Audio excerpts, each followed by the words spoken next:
All right, I'm recording. If everybody, when you get on, if you'd mute it, that would be great. That way there's just no feedback. That way Kathy can have the floor in a few minutes. Welcome to our Team Relentless Call. As many of you know on my team or people who've been following the nation, it's been a rough last couple of months, and I'm getting my feet back in the water, so to speak. I'm getting myself back on track. So this is the first call since I think Jim, I apologize to everybody in my absence.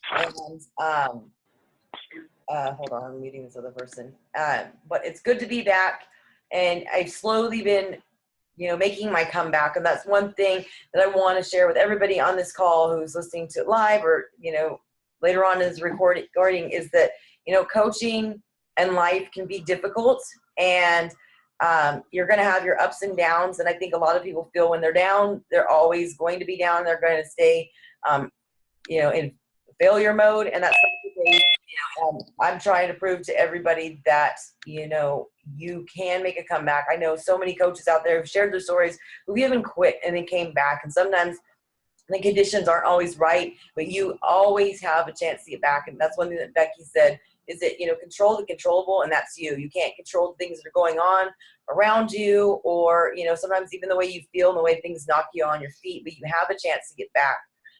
Today I met with Doug Moss, which is a regional sales manager out of the Utah office who works with the West Coast leaders. And we talked a lot about our goals and moving forward to finish out this year strong and really set yourself up for success in this next year that's coming. And one thing that I realized, and I do teach the 3 Vital Behaviors workshop. I've taught, I think, 6 or 7 now. And if you're a 5-star coach or elite coach, you can be certified to teach that. And that's because you do know what the 3 vital behaviors are. You do have proof, from where your business stands, that you know what the 3 vital behaviors are. And a lot of things that people don't seem to understand is that you can do the 3 vital behaviors for a week, for 2 weeks, for a month, but those things that you do daily now matter, and they don't always produce results for a long time. And I've sustained my business in the midst of, my little hiatus and trying to regroup and get my life back together. But the lack of me displaying the 3 vital behaviors and lack of me really being dialed into my goals and my 3 vital behaviors and my team, it start to take a toll. And so that's what people understand, is that what you do now matters, and it will affect you later on down the road. So what you do now is going to really project what is going to happen in 2016. So don't wait and say, I'm going to, get a fresh new start like everybody does on January 1st. I'm going to go, because I'm going to tell you that January through April are, the biggest months. People gain a lot of weight. They went through depression. They're gearing up for spring, which is going to be swimsuit season, and they start becoming focused. So the thing is, if you wait till January to start getting back on track, you're not really going to start to see those seeds that you sowed really start to develop until summer. And that's when people usually get comfortable and start drinking. And, there is a wave of productivity in this business. You can still hit Success Club, you can still recruit, you can still help people, but the thing is, the work starts now. And that's why I've been working so hard the last 6 weeks to get myself in the right frame of mind back on track. And I didn't just jump in and say, I'm going to do all of this all at once. I did it slowly to the point where it is a habit, where it is something that's back to second nature. And I got back to basics, and I'm not reinventing the wheel, so that now I can spend the next 2 months of this year really working hard, and then prove to myself, prove to my team, prove to the people watching me that it can be done. You can make a turnaround, and you can make a comeback. And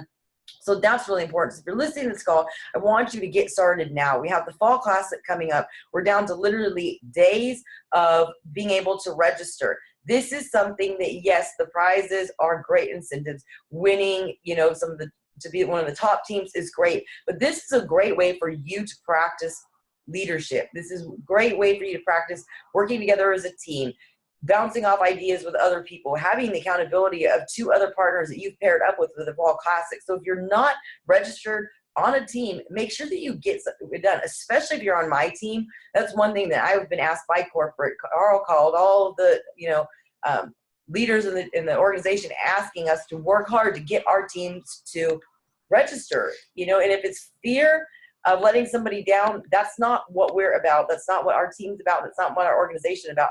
Our organization and what we are told by corporate is to work together. And it's not about winning. If you win, that's just a bonus. And that's one thing that I learned at the team building exercise at leadership, is that you need to go in with a winning mentality and try your best and not get distracted by what anybody else is doing, not worry about letting your team down. Just go in and give your 100% and learn as you go and come up with strategies. And that's one thing, if you are a new coach, it's not going to be pretty. You may not hit Success Club in the first couple of months. That's one thing that Doug said today, is a lot of coaches don't hit Success Club in the beginning.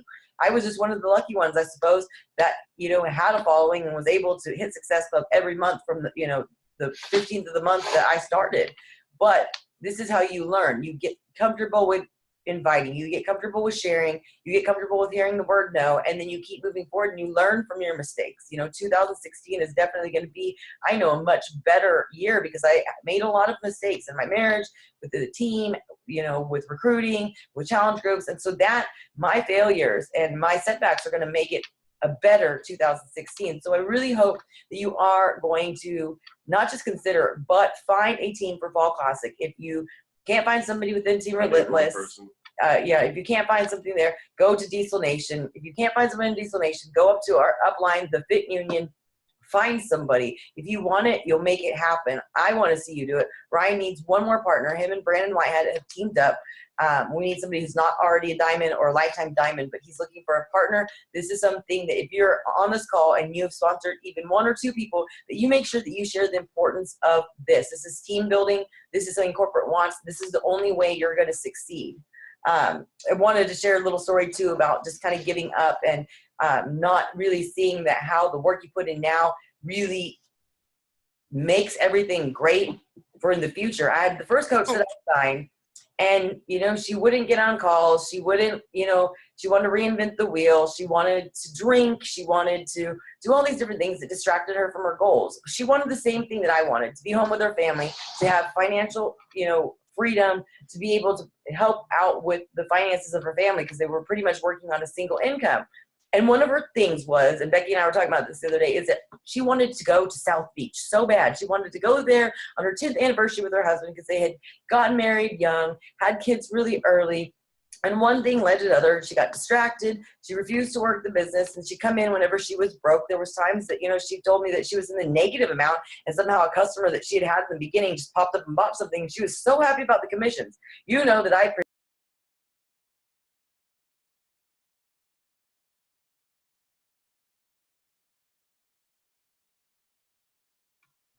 Sorry, our internet's been unstable. I'm back. You know that the, you know, corporate talks about really focusing on people and helping lives, not just about money. Yes, when you focus on people, it does create financial freedom, wealth for many. We have our coach Becky and her sister Christina who are part of the Millionaire Club. So obviously this happens, but she was only focused on money, and that's why she was not successful. And I honestly refused to work with her the last time she asked me because all she cared about was money. And I have integrity and I have a vision for. So I'm also a developer from insurance company here in North Carolina, and I am a single mother. So I wanted to start first to kind of give you a little bit of background of my story. Kind of leads up to what I wanted to talk to you about today. So I was born and raised in Puerto Rico. And it's hot, you know, it's kind of like Miami, you know, the little tank tops and the little shorts. So because of that, the environment is very physically conscious. You know, people are very aware, especially young people, about the way that they look. And forever, since I was always kind of like one of the fat girls. Which has always plagued me and my self-esteem, and I've always had a very low esteem because of it. I remember there was a story that this is like the epitome of my story.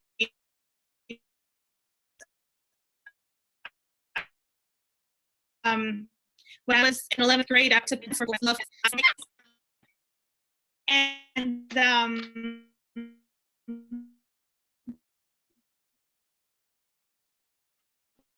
we did my parents in the performance, and the part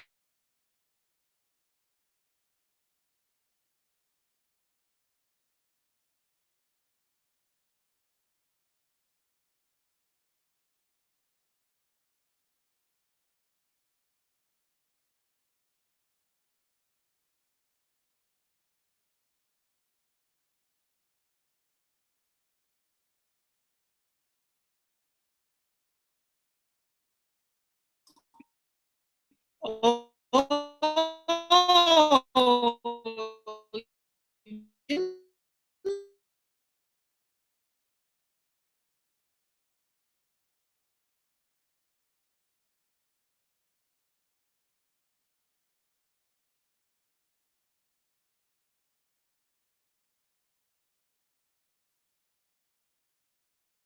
I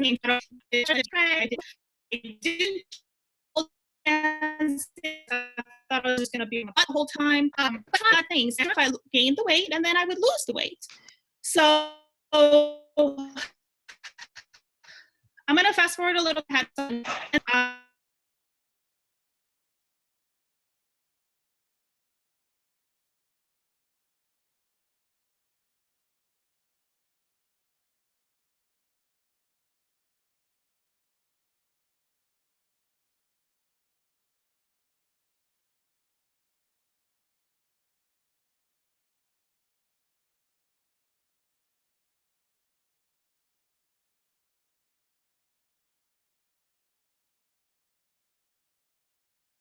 The season where everybody starts eating, and I was no exception. So, but then I had a moment of clarity where I don't know if it was a dream or a conversation that I had with my son, but I started realizing that now that I was a single mom, I needed to take care of myself. My blood pressure was 180 over 120. I was smoking. I was drinking almost a 2 liter of soda every day. I was eating chocolate like you have no idea. M&Ms were my best friend. And I had a moment where I thought, what if something happens to me? If one day I just don't wake up and I am alone with my son, and my son doesn't know how to call 911, doesn't know how to call his dad, can't protect himself, and I'm here dead in my bed. And at that moment, I realized that I needed to change my life. I needed to change my life for him. And so I started making some changes. And after 6 months of talking to my coach, I was like, okay. I'll try that challenge pack thing, and I'll try the Shakeology and see what happens. And so in January of 2013, I bought the Hip Hop Abs Challenge Pack. And I bought the Hip Hop Abs Challenge Pack, not wanting the Hip Hop Abs Challenge Pack. I actually wanted the Turbo Fire Challenge Pack. But because I thought I was too fat, because I was too big, because my knees were bothering me, or whatever excuse I told myself, I didn't go for the Turbo Fire. So I did Hip Hop Abs. I lost 7 pounds, and I told myself, you know what? I can do Turbo Fire. And so I bought Turbo Fire that February. I did it for 12 weeks, and I ended up losing a total 23 pounds with Turbo Fire. So I could do it. And then something started happening. I'll actually go back a little bit and say that I had become kind of a recluse. I'm an introvert by nature, so I like to be home and relaxing and all that. But I had become a recluse almost because I didn't want to go out. I hated having to look at myself in the mirror. I hated having to fix myself up when I knew there was nothing to fix. And then I started doing Beachbody, and it changed my mentality. It changed the way that I saw myself, and this was projected in how I was communicating with people, how I was relating with people, what I was posting on Facebook. I did my first free challenge group. I didn't even know what that was called at the time. I just wanted people to do squats with me for a month. 12 people joined me, 12 people finished. And at that point, my coach was like, okay, seriously though, like you're motivating people, you're sharing with people, you're helping people, come and get paid. And I was like, okay, I'm a single mom. I could use the extra income. So I started working as a coach officially. I had been a discount coach. And that in June 2013, I started working, and I became an Emerald, and I've lost 41 pounds since starting my journey with Beachbody. But I wanted to tell you, when I started, I had no confidence. Like I said, I had no trust in myself. I actually just learned this term. I was my very own itty bitty shitty committee.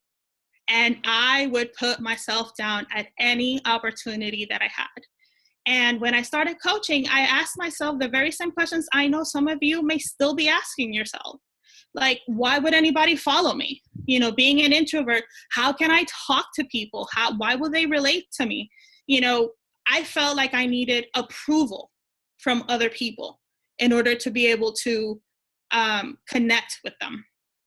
And I certainly did not believe that I could lead people into coaching.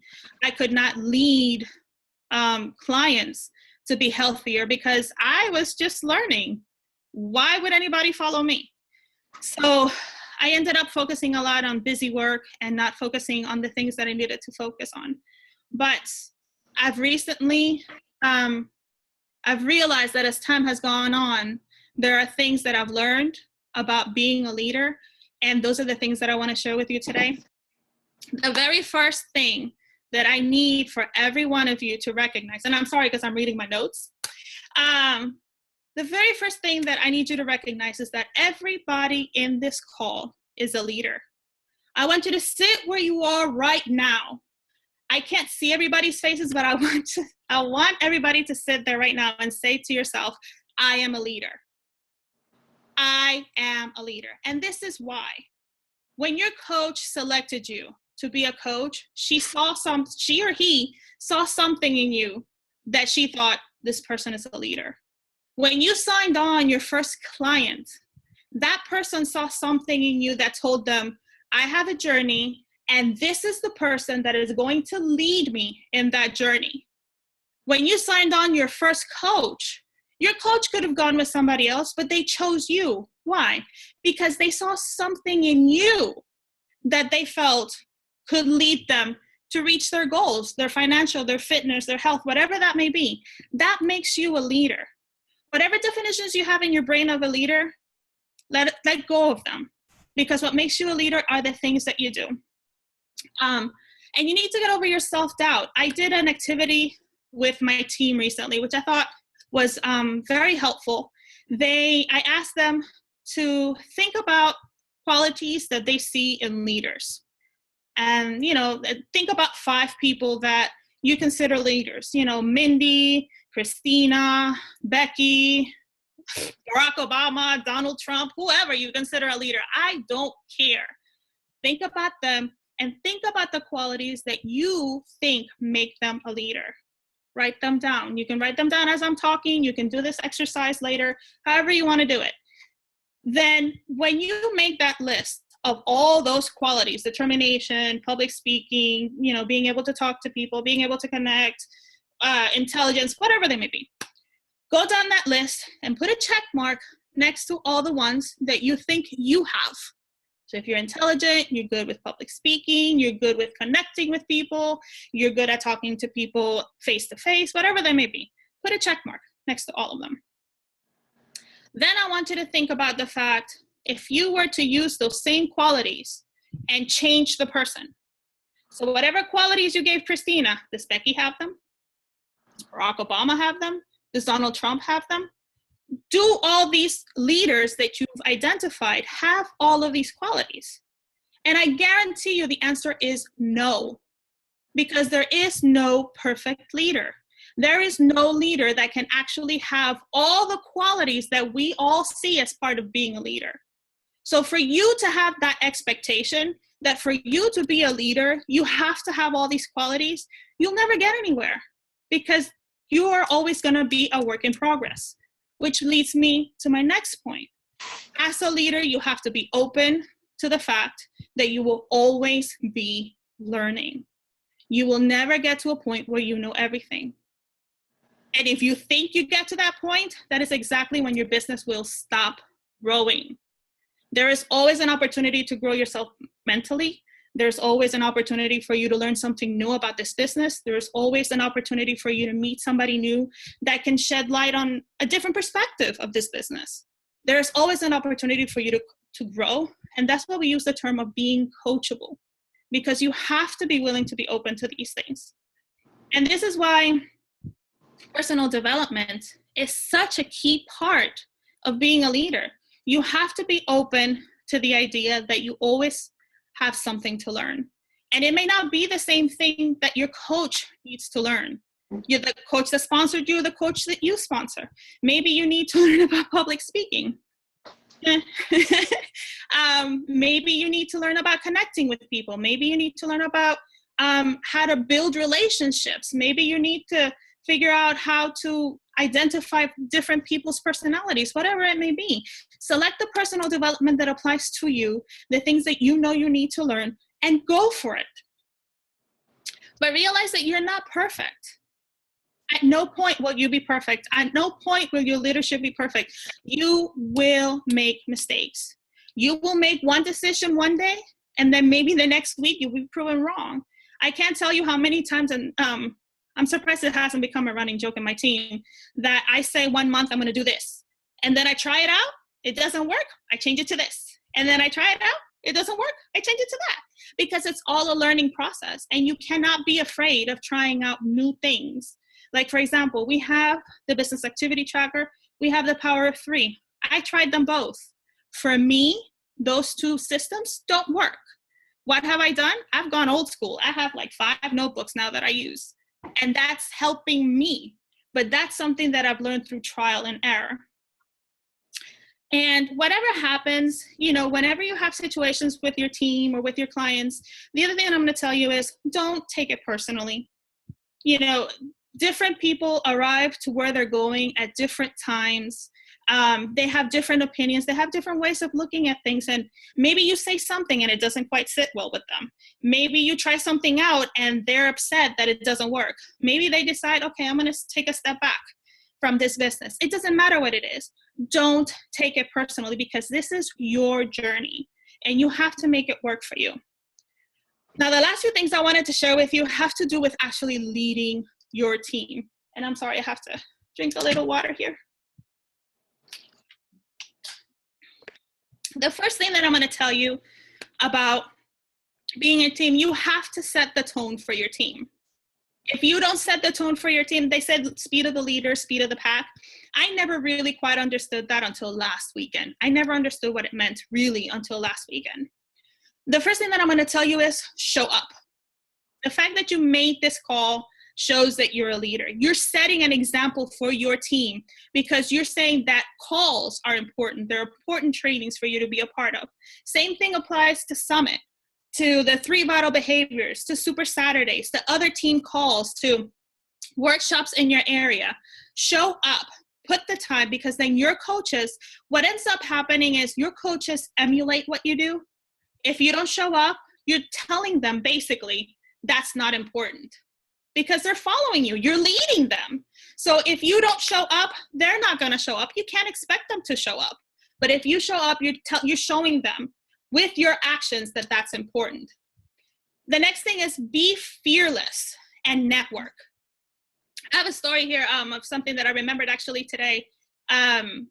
Last year at Summit, I went to one of the workshops. It was a social media workshop with Melissa McAllister and Tara Carr. And I had just been a coach for like a year, so I'm still learning, we're always learning.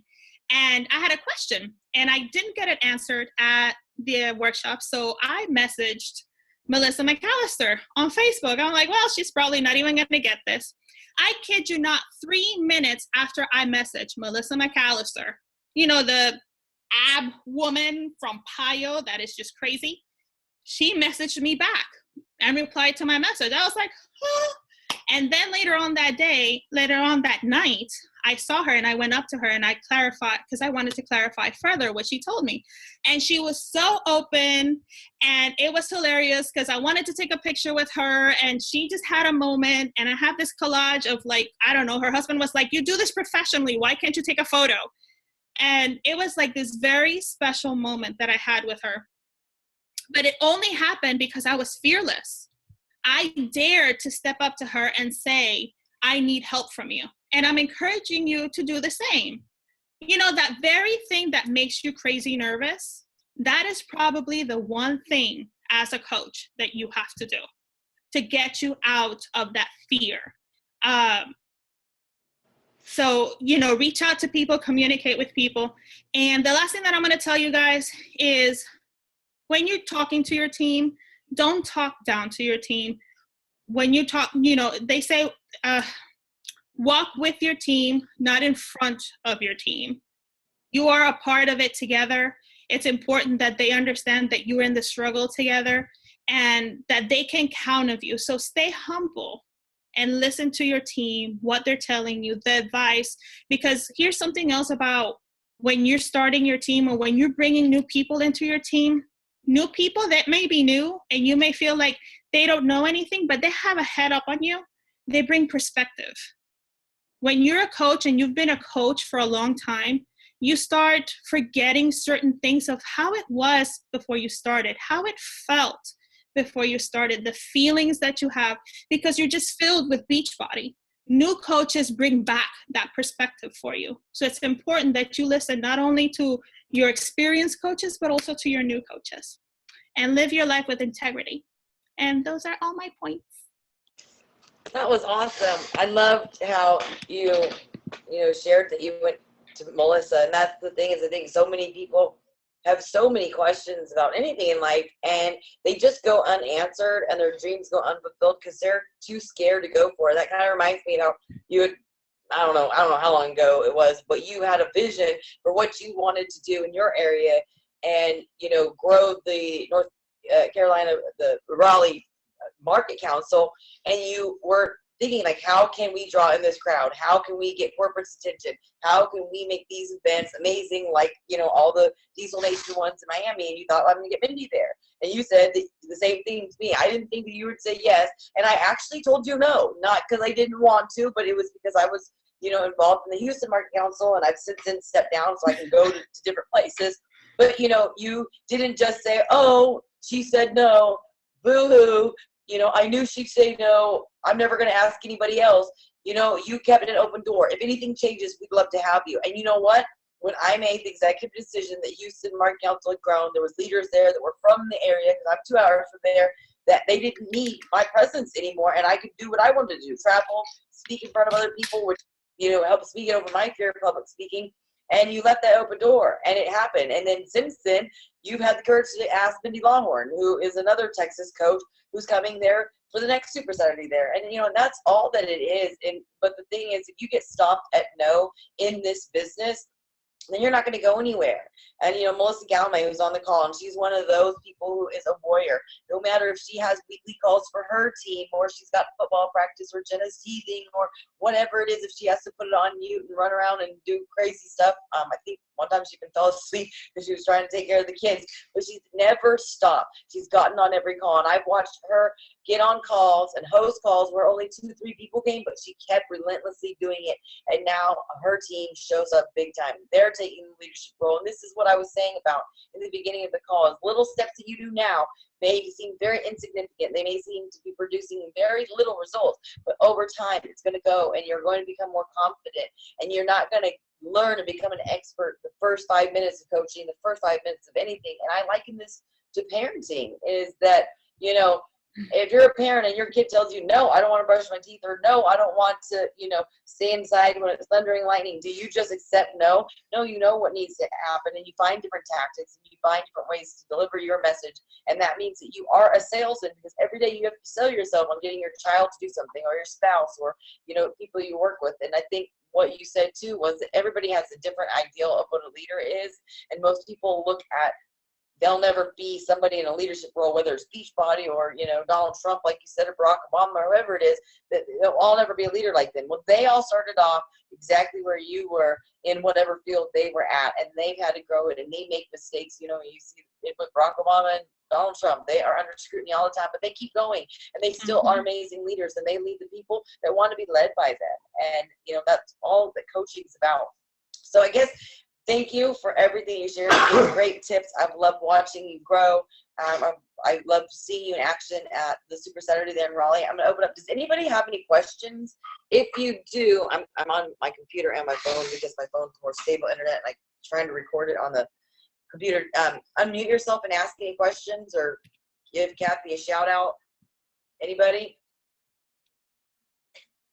Aaron said, "Thank you both for the call." You're welcome. Last call Hey, to Kathy, I just, Good. can you hear me? Yeah. I just wanted to say, Kathy, I have been, like you said, I've been running around my house like a crazy person. My daughter just dropped a glass plate, but I appreciated this call, and I immediately went into my team page and posted what you were talking about the leader and asking that questions, because I think you're right. People get so caught up in thinking that they don't know how to lead, or they've never been in a position where they have been influenced, but it's just stepping out of the comfort zone. And my husband's here, and we were all listening to your story about your weight loss transformation and just the things that you've been through. So thank you for just taking the courage to speak to all of us tonight and share your tips, because that's what it takes. Is we're just normal people living life, trying to make a difference and help people grow. So thank you so much for taking your time, because I got a lot of value out of this call. Thank you. Yes, I agree with that. And that's the one thing about getting on these calls is that, you, like you said, coaches bring different perspectives, because we all have our strengths and our weaknesses and things that we're good at and things that we need improvement on. And sometimes talking to people, whether it's in your immediate team, the people you sponsored, or your upline or your further upline, is that if you're struggling with something, find somebody who's an expert at that and get some tips from them, get their point of view, and don't be afraid to ask, because you're always going to stay there. And if you came to Beachbody at some point because you felt like a failure. I don't know anybody who joined Beachbody who didn't start off because at some point they felt like a failure. If you fail at coaching, you're just going to add to that. You're not going to be getting better. This is getting better. So in closing, two things are that: post in the event invite if you're looking for a fall classic partner or team. Promise me that you're going to sign up. Promise me that you're going to start working on your goals for November. Promise me that you're going to spend the next 2 months and 2 days left of this month setting yourself up for success in 2016. And tomorrow at 5 p.m. my time, I'm doing a leadership call with Brittany Adamson, who is a regional sales manager out of the Utah office, who agreed to speak with our team. It will be recorded, being that the internet works well tomorrow, hopefully. But it will be recorded, and it is available to anybody that's a leader or anybody in Diesel Nation or Team Relentless. It had to be at 5 o'clock my time, which I know is 3 o'clock Pacific Standard Time, but that was the only time she's available, and I will take it. So have a good night. Thank you, Kathy, for staying up late. Thank you.